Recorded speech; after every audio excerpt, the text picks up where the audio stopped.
మొన్న ఒక వీడియోలో మన ఆప్త మిత్రుడు జపాన్ దేశము ఒక రిసెషన్లోకి వెళ్ళిపోయింది. వాళ్ళు తమ థర్డ్ స్పాట్ ఇన్ జీడిపి ఎలా పోగొట్టుకున్నారు అంటే జర్మనీ చేతుల్లో ఎలా ఓడిపోయారు.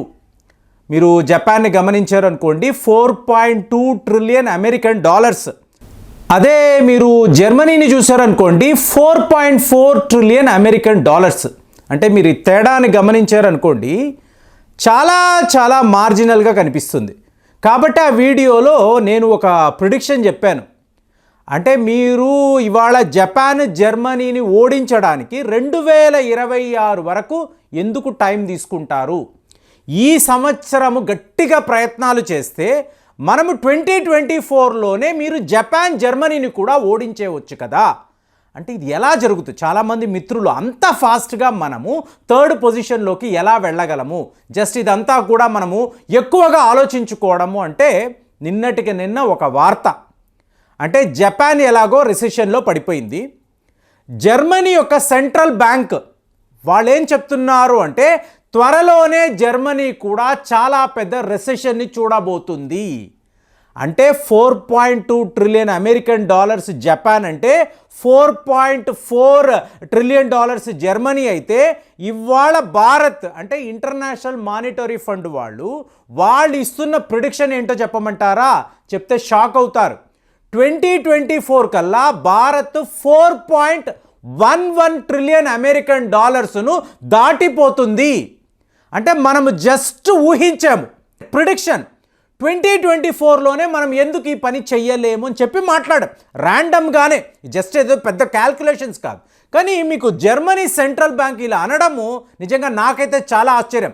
అంటే ఏంటి, 2024లోనే మనము జపాన్ జర్మనీని ఓడించేస్తాము జీడిపిలో అని చెప్పి ఇవాళ ఇంటర్నేషనల్ మానిటరీ ఫండ్ వాళ్ళు మాట్లాడుతున్నారు. వాళ్ళు ఎలా చెప్తున్నారు అంటే 2025ని కూడా మీరు కలుపుకున్నారు అంటే 2024-2025 ఫిజికల్ ఇయర్ తీసుకున్నారు అనుకోండి, 4.54 ట్రిలియన్ అమెరికన్ డాలర్స్ భారత్ యొక్క జీడిపి ఉంటుంది. ఇక జపాన్ జర్మనీ ఎలా చూసుకున్నా కూడా భారత్కి దరిదాపుల్లోకి రాలేరు. ఎప్పుడండి? 2026 కాదండి, 2024, 2025లో ఈ మిరాకిల్ జరగబోతుంది అని చెప్పి చెప్తున్నారంటే చూడండి, జస్ట్ మనం ప్రిడిక్ట్ చేసాము, ఇట్ ఈస్ హ్యాపెనింగ్. ఇది ఎలా జరుగుతుంది? ఇప్పుడు జపాన్ గురించి మాట్లాడాము. వాళ్ళు యావరేజ్ జీడిపి తీసుకున్నప్పుడు అక్కడ మీకు ఏమి పెద్ద లెవెల్లో ఎటువంటి ప్రొడక్షన్ జరగడం లేదు. ఓవర్ ఏజింగ్ పాపులేషన్ అనేది జపాన్లో పెరగడంతో మీకు కష్టపడేవాళ్ళు, మ్యాన్ పవర్, అలాగే ఒక రకమైన మీకు ఫెటిగ్యూ అంటాం చూసారా, ఏముందిలే పెద్ద దేశము, ఏంటి మనం పెద్ద కష్టపడేది. ఒకప్పుడు అలా కాదండి. మీకు ఒక 20 ఏళ్ల క్రితము జపాన్ అంటే మీకు హార్డ్ వర్క్ చేయడంలో నంబర్ 1 కంట్రీ. ఇవాళ అలా కాదు. జపాన్ ప్రభుత్వమే ఎక్కడ పడితే అక్కడ బియర్లు, విస్కీలు, బ్రాందీలు అమ్మండి, యువత బాగా తాగితే మనకు ఇన్కమ్ కదా అని చెప్పి వాళ్ళు ఒక తప్పుడు ఎకనామిక్ పాలసీని క్రియేట్ చేశారు. అంటే ఇక్కడలాగే ఇప్పుడు స్టేట్ గవర్నమెంట్స్ బాగా తాగండి, మాకు రెవెన్యూ ఎక్కువ అంటారు. కానీ ఒక జాతి నశించిపోతుంది. తాగుతున్న వాళ్ళు దేశము కోసము, రాష్ట్రము కోసం కష్టపడడం లేదు.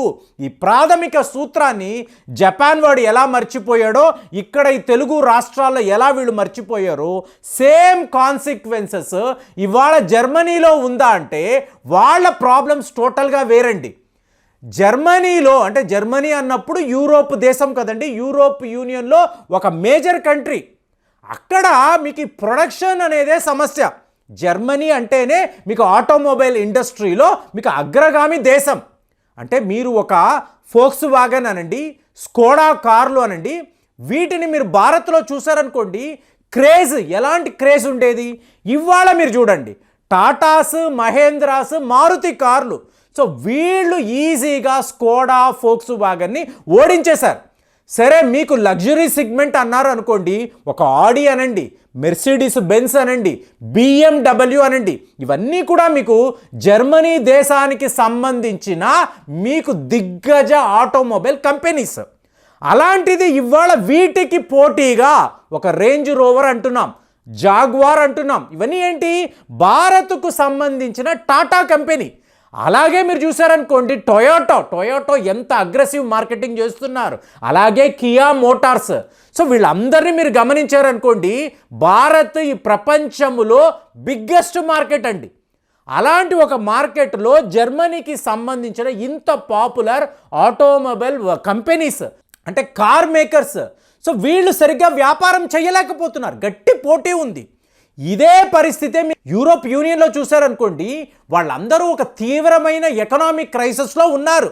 సో ఇంతంత ఖర్చు పెట్టి కార్లు వాళ్ళు కొనలేరు. అలాగే జర్మన్ యొక్క గూడ్స్ని కొనే పరిస్థితి కూడా ఇవాళ యూరోప్ యూనియన్లో లేదు. మేజర్ క్రైసిస్లో వాళ్ళు ఉన్నారు. అక్కడ నివసించే ప్రజలు డబ్బులు అనేది ఖర్చు పెట్టలేని సిచ్యువేషన్లో ఉండడంతో జర్మనీ కూడా ఇవాళ అతిపెద్ద రిసెషన్లో పడిపోతుందని వాళ్ళ సెంట్రల్ బ్యాంకు చెప్తున్నారు. అంటే ఏంటి? జపాన్ స్టోరీ వేరు, జర్మనీ స్టోరీ వేరు. ఇవాళ మీరు భారత్ని చూసారనుకోండి, ఒక అతిపెద్ద ఎమర్జింగ్ మార్కెట్, హ్యూజ్ పాపులేషన్ ఉండే కంట్రీ. ఇక్కడ విపరీతంగా మీకు అమ్మకాలు జరుగుతున్నాయి. రిసెషన్ భారత్కు వస్తుందా? చాలామంది అడుగుతున్నారు. ఇన్ఫ్లేషన్ అనేది ఉంటుందా అంటే, ఇన్ఫ్లేషన్ రిసెషన్ కాదండి. భారత్ యొక్క వ్యాపారము, రెవెన్యూస్, ఎక్స్పోర్ట్స్ విపరీతంగా పెరుగుతాయి అని చెప్పి ఇవాళ 2024కి ప్రొజెక్షన్ ఎవరిస్తున్నారు? World bank, international monetary fund వాళ్ళు. మీకు మన జీడిపి 7.2ని ఈజీగా దాటేస్తుంది అంటున్నారు. వాళ్ళలా రిసెషన్లోకి వెళ్ళడం కాదండి, మన మార్కెట్ మీకు 2-3 పెరిగే అవకాశము. ఇది మీరు రష్యా ఆయిల్స్ అనొచ్చు, లేదా యాపిల్ లాంటి సంస్థలు భారత్లో వచ్చి ఇలాగా అసెంబుల్ యూనిట్స్ పెట్టడము, టెస్లా లాంటి మీకు దిగ్గజ కార్ మేకర్స్ వాళ్ళు భారత్లో లైసెన్స్ తెచ్చుకొని ఇక్కడ మేము ఈ కార్లు అమ్ముతామంటే ఏంటి అర్థం ఏంటి? చైనాను మనము చాలా పెద్ద లెవెల్లో ఎదుర్కోబోతున్నాం. చైనాను దెబ్బ కొట్టడానికి ఏమేమి చెయ్యాలో అన్ని రకాల ప్రయత్నాలు అనేవి భారత్ వైపు నుంచి ఉంటుంది. అంటే జపాన్, జర్మనీ లాంటి మేజర్ ఎకనామిక్స్ వీళ్ళందరూ కూడా భారత్ ముందు నిలబడలేరు అని చెప్పి ఇవాళ IMF వాళ్ళు మాట్లాడడము చాలా పెద్ద వార్త. ఇలాంటి ఒక మిరాకిల్ ఇండియాలో ఎలా జరుగుతుందంటే, ఎకనామిక్ మిషన్ అనేది మొదలయ్యింది. మనకు ఉండే ఆపర్చునిటీస్ ప్రపంచంలో ఏ ఒక దేశానికి లేదు. భారత్ సరుకులు, భారత్ యొక్క ఎక్స్పోర్ట్స్ ఇవాళ ప్రతి ఒక్క దేశము కూడా కోరుకుంటుంది. ఇది మీరు ఒక స్పేస్ రంగము అనండి, లేదా మీరు స్టీల్ అనండి, అల్యూమినియం అనండి, అలాగే నిత్య అవసర సరుకులు అనండి, గోధుమ, బియ్యము, ప్రతి ఒక్క రంగంలో కూడా ఇవాళ భారత్ యొక్క ప్రోడక్ట్స్, గూడ్స్కి విపరీతంగా వాల్యూ పెరగడము, ప్రపంచంలో నలుమూలలా మనం ఇవాళ వ్యాపారం చేయడము, మన రెవెన్యూస్ని పెంచుకోవడము, ఇదంతా మీరు గమనించారనుకోండి, 2024లోనే జపాన్, జర్మనీ అనబడే దిగ్గజ దేశాలను భారత్ జీడిపిలో ఓడిస్తుందో అని చెప్పి మీకు IMF వాళ్ళు చెప్తున్నారు, వరల్డ్ బ్యాంక్ వాళ్ళు చెప్తున్నారు.